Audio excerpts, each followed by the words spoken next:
Thomas Edison என்னும் புகழ்பெற்ற விஞ்ஞானி தன்னுடைய முதல் தொழிற்சாலையை தொடங்கினார். அதில் ஒரு பெரிய சுவர் கடிகாரத்தை வாங்கி மாட்டினார். தொழிலாளர்கள் அனைவரும் அடிக்கடி அந்த கடிகாரத்தையே பார்த்துக் கொண்டிருந்தார்கள். இதனால் வேலை கெட்டுப் போய்விட்டது. எடிசனும் ஒரு நல்ல உழைப்பாளி. அவருக்கு தொழிலாளர்களின் இந்த நடத்தை பிடிக்கவில்லை. ஆனால் அவர் அதை பற்றி அவர்களிடத்திலே குறைவொன்றும் சொல்லவில்லை. பல கடிகாரங்களை வாங்கி தொழிற்சாலைகளினுடைய பல அறைகளிலே மாட்டினார். ஆனால் ஒவ்வொரு கடிகாரத்தையும் வெவ்வேறு மணியை காட்டுமாறு செய்துவிட்டார். ஒவ்வொரு கடிகாரமும் ஒவ்வொரு விதமாக மணி காட்டவே தொழிலாளர்களுக்கு மிகுந்த குழப்பமாகிவிட்டது. சரி, மணி என்னவாயிருந்தால் நமக்கென்ன? நாம் அதை பற்றி ஏன் சிந்திக்க வேண்டும்? வேலை முடிவதற்கான மணி அடிக்கும் பொழுது நாம் வேலையை நிறுத்தி புறப்படுவோம். அதுவரைக்கும் நம்முடைய வேலையை நாம் நன்றாக செய்வோம் என்று வேலையை கவனத்துடன் செய்ய ஆரம்பித்தார்கள்.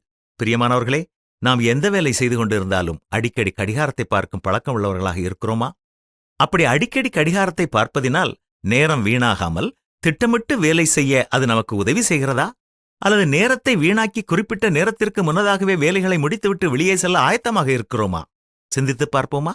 நாம் எந்த வேலை செய்து கொண்டு இருந்தாலும் மனிதர்களுக்காக அல்ல, கடவுளுக்காக வேலை செய்கிறோம் என்ற உணர்வோடு வேலையில் கவனம் செலுத்தி யாருக்காக வேலை செய்கிறோமோ அவர்கள் மனநிறைவடைய உழைக்க ஆயத்தமாக இருப்போமா?